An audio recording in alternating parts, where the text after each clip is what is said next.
जय भोलेनाथ। भूखे को भोजन, प्यासे को पानी, जय बाबा बर्फानी। सोचिए दोस्तों, 12 फीट से ज़्यादा ऊंचे पहाड़, खड़ी चढ़ाई, बर्फ से ढके पहाड़, बदलता मौसम और हजारों श्रद्धालुओं के बीच बाबा बर्फानी के दर्शन का वो फल जो जिसे शब्दों में बयां नहीं करना आसान नहीं है। अमरनाथ यात्रा 2 रूट से होती है, पहला बालटाल, दूसरा पहलगांव। लेकिन पहलगांव पारंपरिक है, रूट है। कहते हैं भोलेनाथ बाबा भी इसी रास्ते से पवित्र गुफा तक गए थे और माना जाता है कि माता पार्वती को अमृत रहस्य सुनाया था। रास्ते में उन्होंने अपनी प्रिय नंदी को पहलगांव में, चंद्रमा को चंदनबाड़ी में और पिस्सू को पिस्सू टॉप, शेषनाग को शेषनाग झील और अंत में पंच तत्वों का त्याग पंचतरणी में किया था। यही कारण है कि लाखों श्रद्धालु आज भी इस पवित्र गुफा के दर्शन करने के लिए पहलगांव वाले रास्ते से ही दर्शन करना पवित्र मानते हैं, यानी शुभ मानते हैं। तो दोस्तों, अमरनाथ यात्रा के तीसरे पार्ट में मैं आपका स्वागत है। पहले में मैंने आपको बताया था कि किस तरह बालटाल आए, कहाँ क्या करें। दूसरे में चंदनबाड़ी से शेषनाग पर कितने बजे तक पार करें, रास्ते में क्या सुविधाएं सारी बताई हैं। अगर आपने ना देखी हो तो ज़रूर देखिए। और आज की वीडियो में बताऊंगी कि किस तरह का शेषनाग के आगे का सफ़र है, शाही भंडार कहाँ मिलेगा और आगे रात बिताने क्या साधन मिलेगा। भोलेनाथ की अमर कथा, क्या क्या सच में अमर कथा सुनने से अमर होते हैं। और हाँ, वापसी में बालटाल वाला रास्ता भी दिखाऊंगी, क्योंकि हम वापस दर्शन करके बालटाल से ही आएंगे, ताकि दोनों आपको रास्ते दिखाऊंगी। तो बने रहिए मेरी वीडियो में। वीडियो को स्क्रिप्ट बिल्कुल भी ना कीजिएगा, ताकि जानकारी आपको अच्छे से मिले। तो चैनल को सब्सक्राइब जरूर कीजिएगा। और हाँ गाइस, थोड़ी वीडियो बड़ी ही बनाई है, वो मैंने नहीं बनाई है। क्या है कि रास्ता ही इतना बड़ा, यात्रा ही इतनी बड़ी है गाइस कि हम 3 दिनों में अपना सफ़र तय कर पाए हैं। तो इसको मैंने स्क्रिप्ट कर के काट कर इतनी बड़ी बनाई है थोड़ी, कि आपको ऐसा लगे कि दर्शन आप खुद कर रहे हैं, आप अपनी यात्रा खुद कर रहे हैं। तो वीडियो को थोड़ा सा भी स्किप नहीं कीजिएगा और पूरी वीडियो ज़रूर देखिएगा। आपको एक एक जानकारी आपको बहुत ही ज़्यादा इम्पोर्टेंट है। तो चलिए चलते हैं। अभी आगे आप पहले आपको शेषनाग झील दिखी होगी, वहाँ पर भोलेनाथ जी ने शेषनाग अपने शेषनाग जी को उसमें छोड़ा था आगे। और आगे हम चेक पोस्ट पार कराए हैं, जो कि 2 बजे से पहले करना था, या फिर हमें वहीं रुकना पड़ता। तो हमने 2 बजे से पहले अपना चेक पोस्ट पार कर लिया है। और यहाँ देखिएगा इस पोसपत्री का रास्ता, जो कि शेषनाग के आगे पड़ेगा पोसपत्री, जहाँ की हमें शाही भंडारा मिलेगा। पूरी अमरनाथ यात्रा का भव्य भंडारा आपको पोसपत्री में ही मिलेगा। तो ज़्यादातर हो सके तो आप थोड़ा ज़्यादा जल्दी चलने की कोशिश करें, क्योंकि यहाँ रास्ते में अब कहीं भी रुकने के लिए कोई भी व्यवस्था कहीं भी नहीं है।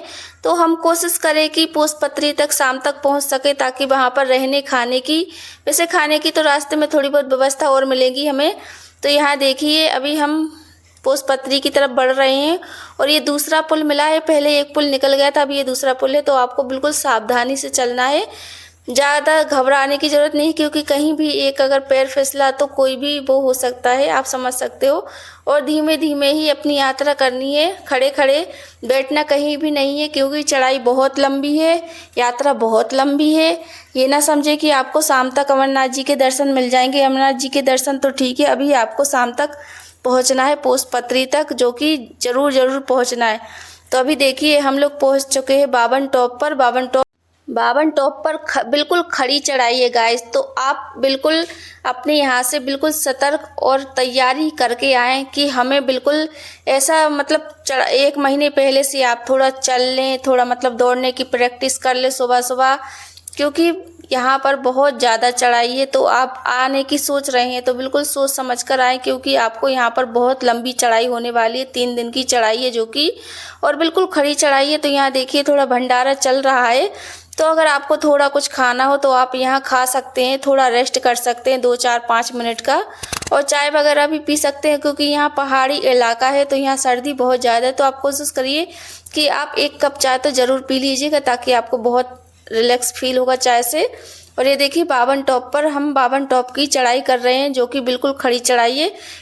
अभी हमने 52 टॉप पार किया है और अभी आएगा गणेश टॉप, जो कि बहुत ही ज़्यादा ऊंचाई पर है। हाँ गाइस, आपको दिख नहीं रहा होगा पर बिल्कुल खड़ी चढ़ाई है गणेश टॉप पर।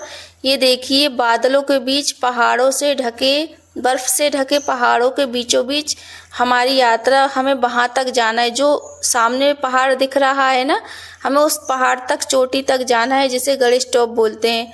मान्यता ये भी है कि शंकर जी जब माता पार्वती जी को अमर कथा सुनाने के लिए तो गणेश जी को यहीं पर छोड़ा था। हमेशा के लिए नहीं गाइस, बस थोड़े दिनों के लिए उन्हें यहीं बिठा दिया था और वो आगे की यात्रा करने चले गए थे। तो यहाँ देखिए, हम लोग गणेश टॉप की चढ़ाई कर रहे हैं, जो कि सबसे ऊंची चोटी की बिल्कुल खड़ी चढ़ाई है। तो आप आराम आराम से ही चढ़ाई करें, क्योंकि पैर फिसलने का बहुत ज़्यादा डर होता है। वैसे अभी तक हमें पानी का सामना नहीं करना पड़ रहा है, तो अगर पानी गिर जाए तो बहुत ज़्यादा दिक्कतों का सामना है। पानी नहीं गिर रहा है तो सही है, अगर पानी गिर जाए तो यात्रा बहुत ही ज़्यादा कठिन हो सकती है। तो हम लोग अभी गणेश टॉप की चढ़ाई करके नीचे आ चुके हैं और यहाँ देखिए सारी वो बनी है कि हमें कितनी क्या चढ़ाई करनी, तो आप देख सकते हैं। तो अभी हम गणेश टॉप की चढ़ाई करके नीचे उतर रहे हैं, जो कि ढलान साइड में है। ये देखिए, पत्थरों के चट्टानों के बीच गणेश टॉप पोसपत्री 2 किलोमीटर, अभी 2 किलोमीटर है। पोसपत्री यहाँ से 2 किलोमीटर है, तो अभी हमें 2 किलोमीटर और चढ़ना है। तो हम आराम आराम से पहुँच जाएंगे धीमे धीमे। हमने सबसे खड़ी चढ़ाई कर ली है, हमें इस बात का बहुत ज़्यादा खुश है कि हमने खड़ी चढ़ाई कर ली है। अब हम पहुँच रहे हैं पोसपत्री, जहाँ की हमें रहने की, खाने की और क्या क्या सुविधाएं मैं आपको बताऊंगी, किस तरह की पकवान हैं। तो ये देखिए, हमारे आगे जो ये साथी चल रहे थे, ये फिसल गए हैं बर्फ़ से।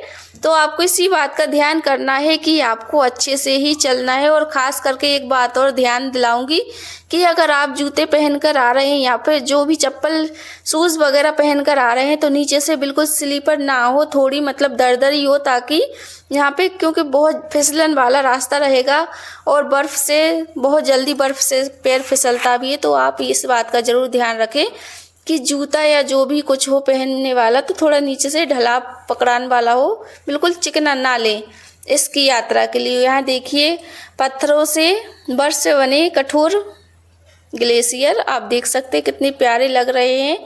और हम पहुँचने ही वाले हैं पोसपत्री। पोसपत्री का रास्ता आगे से भी ज़्यादा सुंदर और मनमोहक वाला है। इसलिए मैंने पहले वीडियो में भी बोला है कि यात्रा करो तो पैदल ही करो। हाँ, अगर आप चलने में सक्षम नहीं है, कोई बीमारी है, तो इस हाल में आप कर लीजिए। लेकिन आप हट्टे खट्टे हैं बढ़िया, तो भाई पैदल ही कीजिए, क्योंकि यही कहूँगी कि आप पैदल ही चलें। बाकी भोलेनाथ जी साथ हैं ही, तो डर के। लो भाई, हम आ चुके हैं पोसपत्री। पोसपत्री का, पूरे अमरनाथ यात्रा का सबसे शाही भंडारा यहीं पर लगता है। यहीं पर हमें सारी सुविधाएं मिलेंगी, रहने की, खाने की, ठहरने की, और क्या क्या सुविधाएं मैं सारी आपको दिखाऊंगी। तो यहाँ से पोसपत्री, अभी यहाँ का भी है कि अगर हम आगे जाएंगे तो हमें कोई भी अभी साधन बीच में नहीं मिलेगा और रात हो जाएगी। तो बेस्ट ऑप्शन यही है कि आप पोसपत्री में ही रुकें, यहीं ठहरे और रात को आराम करें आराम से। कोई दिक्कतों का कोई सामना नहीं होगा आपको। और यहाँ पर आपको फ्री में रहने की भी व्यवस्था है। यहाँ पर आपको गद्दे, कंबल सब कुछ मिलेगा रहने के लिए, सोने के लिए। तो बेस्ट ऑप्शन तो यही है मेरे हिसाब से कि आप यहीं ठहरें। और यहाँ देखिए, नीचे ऊपर मतलब 3-4 मंजिल के पलंग लोहे टाइप के बने हुए हैं, तो हम यहीं रुक सकते हैं बढ़िया आराम से। इतने ऊंचे पहाड़ों पे इतनी अच्छी व्यवस्था करना कोई आम बात नहीं है। तो जितना ये लोग हम लोगों के लिए कर रहे हैं, बहुत ही बड़ी बात है। तो यहाँ देखिए, बारिश शुरू हो चुकी है। अच्छा है हम यहीं ठहरे हैं। और अभी देखिए कितनी तेज़ बारिश भी शुरू हो चुकी है, चारों तरफ बादल ही बादल दिख रहे हैं। और शाम का टाइम है, अभी 4-5 बज चुके हैं।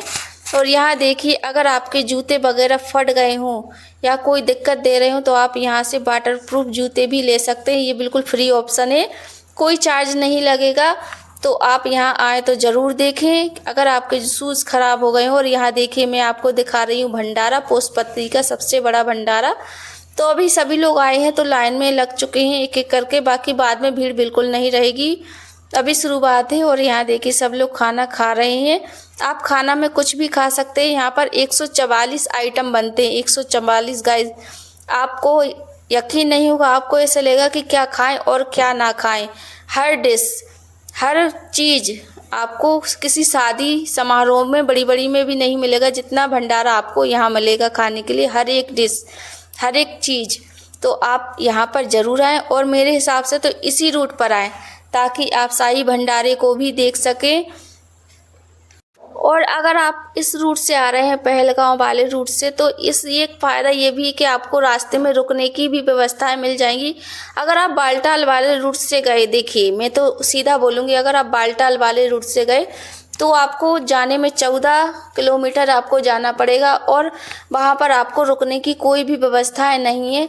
तो आपको 14 किलोमीटर एक ही दिन में वापस आना भी पड़ेगा। तो बेस्ट ऑप्शन तो यही है भाई कि आप पहलगांव वाले रास्ते से आएँ, आराम से आएँ। जहां आपको थक गए हों तो रास्ते में आप सैनिक लोगों से बोल सकते हैं, वो आपकी सहायता करेंगे। रुकने की भी सारी व्यवस्थाएं बनाएंगे रास्ते में, तो आप रुक भी सकते हैं और आप पोस्टपत्री तक आराम से शाम तक पहुंच सकते हैं, जैसे कि हम लोग पहुंच चुके हैं।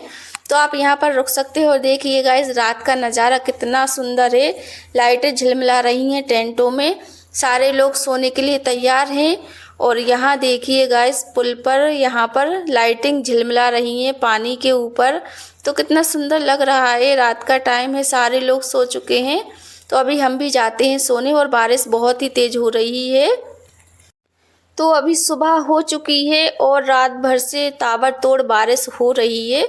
तो अभी कंफर्म नहीं हो रहा है। पहले सैनिक जाएंगे हमारे सीमा पर, यहाँ पर तैनात हैं जो, तो वो देखने जाएंगे कि रास्ता खुला है, सही है, हमारे लाग जाने के लिए नहीं है। फिर वो बाद में हमें छोड़ेंगे। अगर रास्ता आगे ख़राब है तो आज हमें यहीं पर रोक दिया जाएगा। तो अभी आगे पता चलेगा। तब तक हम लोग सुबह का नाश्ता कर लेते हैं। और ये देखिए गाइस, तो अभी सूचना मिली है बाहर कि हाँ, रास्ता साफ़ हो चुका है और जाने लायक हो गया है। तो हम लोगों को जाने की इजाज़त मिल चुकी है। तो अभी वो लाइन से एक एक करके छोड़ेंगे, सारों को इकट्ठा नहीं छोड़ेंगे। तो यहाँ देखिए, फिसलन वाला रास्ता भी अब हमें मिलेगा, क्योंकि रात भर से हो चुकी है बारिश। तो हम लोग प्रभु का नाम लेते हुए यहाँ पर नाश्ता करके और आगे निकलेंगे, आगे की यात्रा करेंगे। पर उससे पहले आपको एक बार और दिखा देती हूँ गाइस। देखिए, सारी डिशों को अच्छी तरह से देख लीजिए, महसूस कर लीजिए कि अमरनाथ यात्रा में भी हमें इतना कुछ मिल सकता है। ये लोग कैसे लाते होंगे, कैसे चढ़ाई करते होंगे, मुझे तो यकीन नहीं होता। शायद घोड़े खच्चर से सामान आता होगा। तो इतनी पहाड़ों पर इतना कुछ अवेलेबल है, और वो भी फ्री में, बहुत वो है। तो ये लोग बहुत अच्छा पुण्य का काम कर रहे हैं। और अब हमारी रूट है पुष्पपत्री से पंचतरणी, जो कि यहाँ से 6 किलोमीटर दूर है। और एक अच्छी बात है गाइस कि अब हमें यहाँ से खड़ी चढ़ाई बिल्कुल भी नहीं करनी है। अब हमें यहाँ से लुढ़कती फुढ़कती, नीचे की ढलान वाली चढ़ाई है। कहीं समतल मैदान मिलेगा तो कहीं चढ़ाई मिलेगी। इसलिए मैंने आपको कहा है कि आप पूरी वीडियो देखिए, पूरी जानकारी लीजिए एक एक से। अगर आप यात्रा नहीं कर सकते तो आप मेरी वीडियो देखकर आप पूरी की पूरी यात्रा महसूस करेंगी कि शायद आपने, मुझे पुण्य मिलेगा अगर आप मेरी वीडियो देखेंगे पूरी, और आपकी भी यात्रा सफल होगी। तो यहाँ देखिए, अभी सीधी चढ़ाई है, इसके बाद फिर ढलान वाली चढ़ाई मिलेगी। तो अब आगे ज़्यादा चढ़ाई नहीं, लेकिन कठिनाई ये है कि रात भर से गिरा है पानी, तो पैर फिसल रहे हैं। तो आप बिल्कुल आराम से चले, क्योंकि कीचड़ वाले में देखिए गिरने का बहुत जल्दी से ही डर रहता है। कब कहाँ से पैर फिसल जाए कोई पता नहीं चलता। और रोड वगैरह तो यहाँ है नहीं है, पत्थरों में जो भी है यही रोड है, जो भी यहाँ से चलने वाला है घास से। बढ़िया है। वैसे थोड़ी हवा लगेगी तो सही हो जाएगा भी रोड। हालांकि ये सही है कि हमें दिन में अभी पानी का सामना नहीं करना पड़ रहा है, ना ही भोलेनाथ करवाएं दिन में, क्योंकि अगर दिन में पानी गिर गया तो बहुत ही ज़्यादा समस्या गंभीर हो सकती है। तो अभी रात भर पानी था तो हम लोगों ने सोकर टेंट में बिता दिया। बाकी दिन में पानी नहीं गिरना चाहिए, भोलेनाथ जी से आप विनती कीजिएगा। तो अभी हम लोग जा रहे हैं पंचतरणी यहाँ से 6 किलोमीटर दूर है। तो हम लोग आराम से जाएंगे। और इतना ये देखिए गाइस, यहाँ पर अगर आपको कोई भी प्रॉब्लम हो, कोई भी दवाई वगैरह लेनी हो या फिर कोई भी दिक्कत हो, तो आप यहाँ पर दिखा सकते हैं। आपको जगह जगह ऐसे टेंट मिल जाएंगे जहाँ पर आप अपनी सुविधा के अनुसार आपको जो भी प्रॉब्लम हो आप दिखा सकते हैं। और यहाँ हमने पार कर लिया। और ये देखिए ढलान वाला रास्ता, बहुत ही खूबसूरत रास्ता है। ऐसे लग रहा है कि कहीं जन्नत में जा रहे हैं। कितना प्यारा रास्ता लग रहा है, मेरी तो आंखें रह गई। और हम लोग बस कुछ दूर पर पंचतरणी पहुंचने ही वाले हैं। पंचतरणी से आगे देखते हैं वहाँ कौन सा रास्ता पड़ेगा। तो ये जो आप नदी देख रही हैं पंचतरणी से ही आ रही हैं और इसका पानी बहुत ही ज़्यादा ठंडा होता है। अगर आपको प्यास लगे रास्ते में तो आप एक स्टील की बोतल ज़रूर अपने साथ रखें और इसमें गर्म पानी ज़रूर रखें। सीधा नदी का ठंडा पानी ना पिए क्योंकि बहुत ज़्यादा बर्फीला पानी होता है और ये आपके गले को ख़राब कर सकता है। तो आप थोड़ा गर्म पानी और ठंडा पानी मिलाकर पी सकते हैं। और आगे देखिए यहाँ पर नाश्ता पानी अगर आपको करना हो तो भंडारा चल रहा है तो आप यहाँ कर सकते हो। शायद ये दर्द कौड़ी है, इसका नाम दर्द कौड़ी होगा। अगर आपको पता हो तो आप ज़रूर बताइए। बाकी मुझे ऐसा लग रहा है कि ये दर्द कौड़ी है। और हमें यहाँ पर कुछ भी नहीं करना था, सिर्फ एक कप चाय पी जो कि हमारे गले को राहत दे। और ये देखिए गाइस, अब हमारी हो रही है अग्नि परीक्षा। रात भर से पानी गिरा है तो रोड की हालत देखिए, कीचड़ ही कीचड़। और हमें अपना रास्ता बनाकर धीरे धीरे बिल्कुल आराम आराम से चलना है।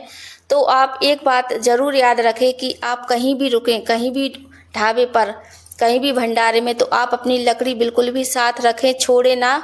क्योंकि अगर आपकी लकड़ी आपके साथ है तो आप सोचिए कि आपकी आधी यात्रा तो आपकी लकड़ी ही करवा देगी। बाकी भोलेनाथ जी के ऊपर है, वो नैया पार लगा ही देते हैं। तो जब हमने इतना पार कर लिया है तो थोड़ा और कर लेंगे, क्या ही परेशानी होगी आगे। समतल है, देखिए चारों तरफ मैदान है। धीरे धीरे अपनी यात्रा कंप्लीट करनी है आपको, कोई भी दिक्कत कोई भी परेशानी नहीं होने वाली है। बाकी ऊपर से जा रहे हैं हेलीकॉप्टर, तो आप अगर हवाई जहाज़ से हेलीकॉप्टर से आना चाहते हैं तो आप उसकी भी बुकिंग करवा सकते हैं। बाकी मेरा मानना तो ये है कि अगर पैदल यात्रा करो तो मज़ा ही कुछ और होता है। बाकी किसी चीज़ में मज़ा नहीं है, क्योंकि ये फीलिंग हमें सदियों तक, मतलब सालों तक याद रहेगा कि हम पैदल गए थे, किस तरह हमने एंजॉय किया, कहाँ कहाँ हम घूमे। बाकी हेलीकॉप्टर और घोड़े कच्चा से ये मज़ा कहीं नहीं है। और ये देखिए गाइस, बिल्कुल खड़ा ढलान वाला रास्ता, ऐसा लग रहा है कि मैं चांद पे से धरती को देख रही हूँ। गाइस देखिए, कितनी आपको मोबाइल में कम दिख रही होगी, लेकिन नीचे कितना पतला रास्ता दिख रहा है। बिल्कुल खड़ी चढ़ाई है और व्यू देखिए कितना प्यारा है। तो हमने इतनी खड़ी चढ़ाई पार करके आगे निकल आए हैं। तो ये देखिए, घोड़े वाले सवारी को छोड़कर आ चुके हैं वापस, और हम जा रहे हैं अपनी यात्रा धीमे धीमे कछुए की चाल चल चल कर, क्योंकि शाम तक पहुंच ही जाएंगे आराम से। और ये देखिए, एक और ढलान वाला रास्ता है, ये थोड़ा कम है उससे। तो जब वो पार कर लिया है तो इसको पार करने में क्या ही परेशानी होगी। तो ऐसे ही आप धीमे धीमे आए, क्योंकि मैं भी महसूस कर रही हूँ कि पोषपत्री के बाद चढ़ान कम है और ढलान ज़्यादा है, तो उतनी ज़्यादा हमें दिक्कतों का सामना नहीं करना पड़ेगा। तो यात्रा अच्छे से हो ही जाएगी। 2 नहीं तो 3 दिन में, 3 नहीं तो 4 दिन में, वो हमारे ऊपर है कि हमें कितने दिन अपने चलने में लगाने हैं। बाकी पंचतरणी यहाँ से बस थोड़ी ही 2 किलोमीटर दूरी है शायद, तो हम लोग धीरे धीरे पार कर लेंगे।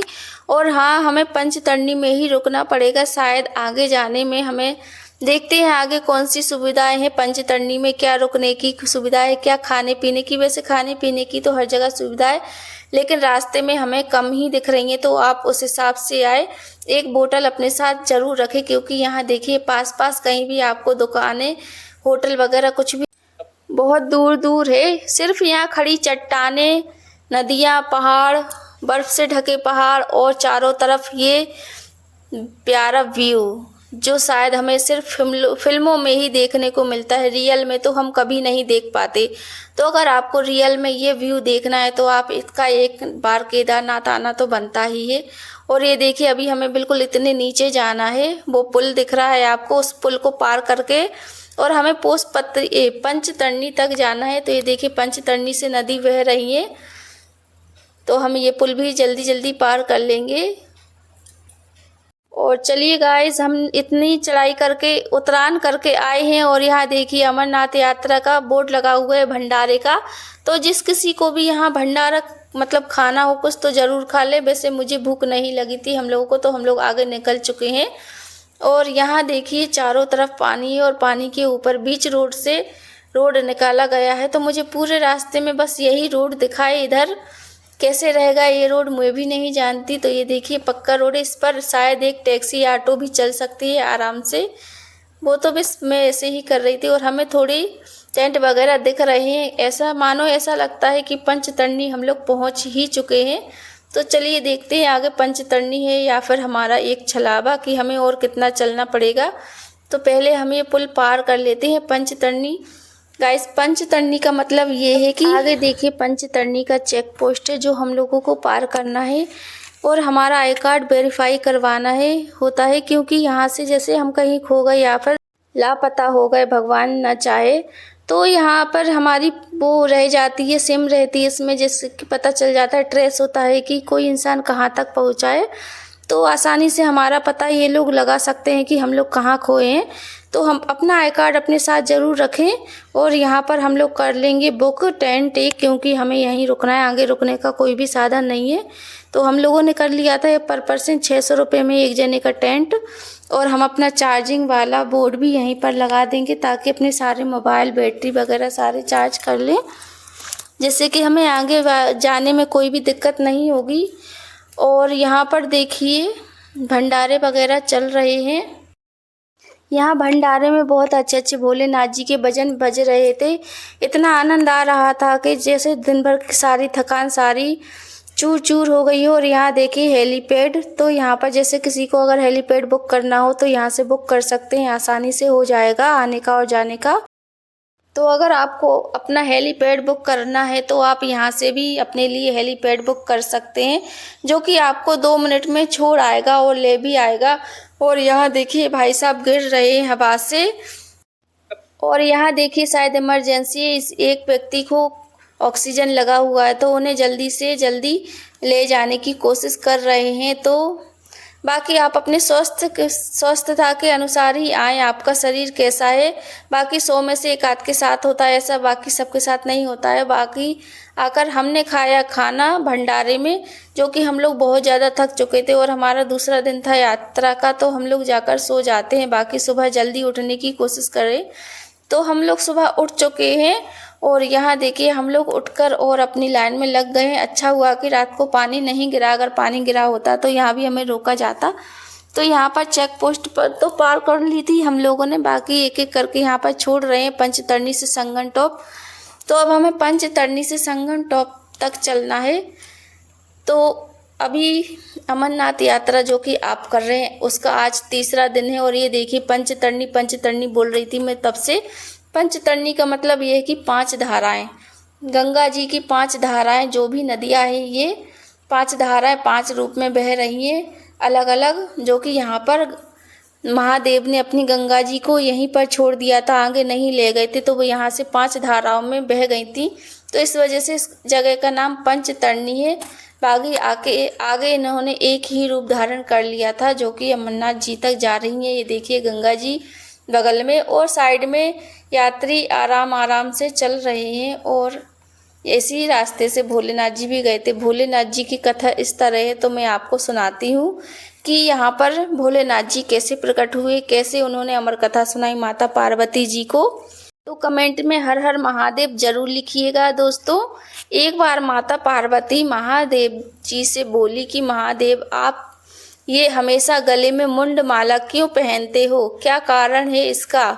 तो भोलेनाथ जी मुस्कुराए और बोले देवी ये आपके ही तो सिर के हैं, जब आप हर जन्म में अपना शरीर त्याग देती हैं तो मैं आपके हर एक जन्म का हर एक सिर जो धड़ होता है मतलब उसको मैं, भोलेनाथ जी बोले मैं अपने सिर में गले में धारण कर लेता हूँ, उसको मैं धारण कर लेता हूँ। तो यह सुन माता बोली स्वामी ऐसा क्यों है कि मैं जीवन मरण के चक्र में हूँ और आप अजर अमर सदैव। इस पर भोलेनाथ जी मुस्कुराए, पर माता ने जिद नहीं छोड़ी और बोली मुझे भी अमर होने का रहस्य जानना है, अमर कथा सुननी है। आप अजर अमर क्यों है, मैं नहीं हूँ, मुझे भी कथा सुननी है। जिस पर महादेव जी ने कहा तो चलो, क्यों वह उचित स्थान नहीं था।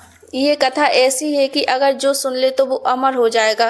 तो इसलिए भोलेनाथ जी ने सोचा कि कुछ ऐसी जगह ढूंढेंगे जहाँ पर सिर्फ माता पार्वती जी ही ये कथा सुन पाएंगी और कोई नहीं सुन पाएगा। तो इस वजह से वो पहलगांव वाले रास्ते से आए, जहाँ पर रास्ते में अगर वे वहीं सुना देते तो सभी सुन लेते। इसलिए वे अमर कथा यानी जिसका कभी नाश ना हो, सुनाने के लिए निकले माता पार्वती संग, तो वह इसी रास्ते तक गुफा में आए जहां उन्होंने पहले नंदी को छोड़ा जो कि पहलगांव में, दूसरा अपना चंद्रमा छोड़ा जहां आज चंदनबाड़ी है, तीसरा पिस्सू जो कि पिस्सू टोपन कहलाता है, तीसरा शेषनाग जो कि शेषनाग झील में मैंने आपको दिखाई थी, वहीं उन्होंने अपने शेषनाग को छोड़ा था। में आज भी मौजूद है वहाँ शेषनाग। और अंत में पंचतरणी जहाँ पंच तत्वों का उन्होंने छोड़ा था और गंगा जी को भी छोड़ा था, तो को त्याग किया था। बाद में यह गुफा दिखी तो वे उसमें माता के साथ अंदर आए और गुफा को पूरी तरह सुरक्षित समझ उन्होंने माता को अमर कथा सुनाने का सोचा। लेकिन उन्होंने सोचा अगर यहाँ कोई पक्षी वगैरह होगा तो वो भी सुन लेगा, तो पहले उन्होंने अग्नि देवता को प्रकट करके पूरी चारों तरफ गुफा के अग्नि जलाई, जिसके बाद माता पार्वती जी को वह कथा सुनाने को बैठे, जो कि भोलेनाथ आंखें बंद करके कथा सुना रहे थे। माता की सुनते सुनते झपकी लग गई, मतलब नींद लग गई, और भोलेनाथ कथा सुना रहे थे। कथा सुनाने में उन्हें हुंकार की ज़रूरत थी, तो ऐसा उन्हें महसूस हुआ कि उन्हें हुंकार माता पार्वती जी दे रही हैं। लेकिन वहाँ पर एक तोता भी था, तोता के साथ साथ एक कबूतर का जोड़ा भी था। तोता हुंकार दे रहा था, भोलेनाथ जी कथा सुना रहे थे, तोता हुंकार दे रहा था। बाद में उन्होंने जब कथा पूरी की तो देखा कि माता जी तो सो रही हैं, फिर हुंकार कौन दे रहा था, तो उन्होंने पास में देखा तो एक तोता था जो कि घबराकर वहाँ से भाग गया। इसके बाद भोलेनाथ जी की नज़र कबूतर के जोड़े पर पड़ी, तो वह अपना तीसरा नेत्र खोलकर उन्हें भस्म करने ही वाले थे। इतने में कबूतर के जोड़े ने हाथ जोड़कर वहीं विनती की और बोले कि अगर भोलेनाथ जी आपने हमें भस्म कर दिया, जो कि हमने अमर कथा सुनी है, तो आपकी अमर कथा का क्या ही फल रहेगा, क्या ही किसी को पता चलेगा कि यह अमर कथा है। तो भोलेनाथ जी ने करुणा से और प्यार भरे शब्दों से बोला कि चलो ठीक है, आप आज के लिए अमर हैं, और जब भी यहाँ मेरी यात्रा के लिए जो कोई भी इंसान यहाँ आएगा, बर्फ़ का शिवलिंग हर साल प्रकट होगा, और जो भी यहाँ आएगा तो आपके दर्शन करके ही यह यात्रा पूरी मानी जाएगी। जिस किसी को भी आपके जोड़े के दर्शन होंगे, समझ लेना उन्होंने जीवन धन्य कर लिया, मेरे दर्शन पा लिए। और इसके बाद फिर आगे की कथा यह है कि अगर जो तोता उड़ा था उसकी कथा मैं आगे आपको सुनाऊंगी अगले पार्ट में। तो यहाँ देखिए हम लोग पहुँच चुके हैं, और सामने देखिए नीचे सर घोड़े जा रहे हैं और ऊपर से हम लोग जा रहे हैं, और सामने 1 किलोमीटर ही 2 किलोमीटर ही भोलेनाथ जी की गुफा रह गई है, जो कि आपको थोड़ी थोड़ी दिख रही होगी।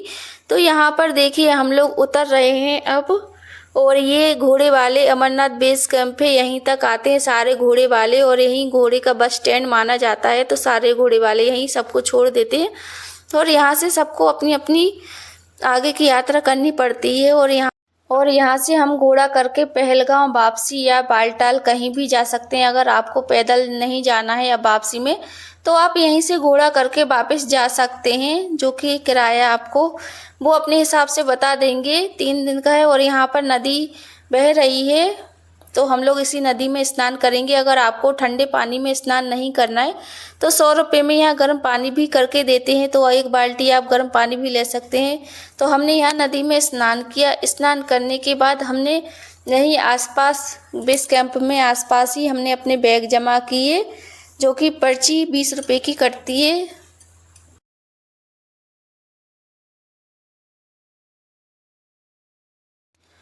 और यहाँ देखिए पहले हेलीकॉप्टर यहाँ तक उड़ते थे, लेकिन फिर बाद में वहीं पंचतरणी में उतरने लगे। वो तो बस यहीं पर जैसे कि कोई इमरजेंसी हो तो आएंगे यहाँ पर, वरना वहीं पंचतरणी में ही उतरना पड़ेगा हेलीकॉप्टर से।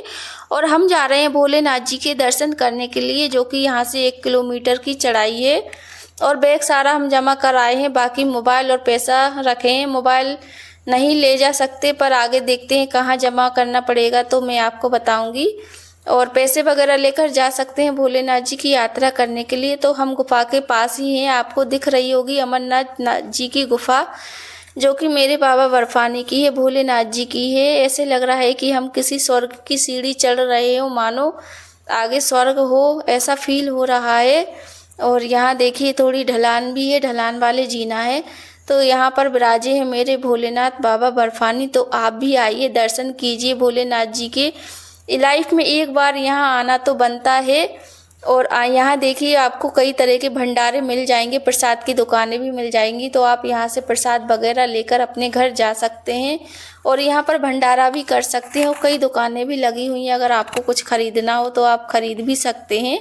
और इसके बाद आप दर्शन करने के लिए भोलेनाथ जी के जाएँ तो अपना मोबाइल वगैरह सारा बैग में रख लें, क्योंकि वहाँ मोबाइल अलाउ नहीं है बिल्कुल भी, तो आप जमा या फिर बैग में ही रख ले, वो आपके हिसाब से है।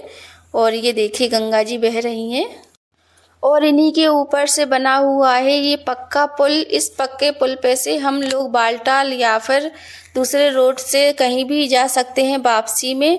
तो हमारे दर्शन हो चुके हैं भोलेनाथ जी के वहाँ पर, क्योंकि अलाउ नहीं था तो मैं आपको दूर से दिखा देती हूँ भोलेनाथ जी की गुफा, जो कि बहुत ही विशाल और इतनी ऊपर सुन में हमें कबूतर के जोड़े के भी दर्शन हुए थे। तो इतनी मतलब इतनी यहाँ पर कुछ खाने को भी नहीं है, फिर भी पक्षी जिंदा है, सोचिए वही ये जोड़ा है, मैं तो उन्हें वही मानती हूँ। और भोलेनाथ जी के भी बहुत अच्छे दर्शन हुए, आप भी कर लीजिए। तो आज की यात्रा यहीं ख़त्म करती हूँ।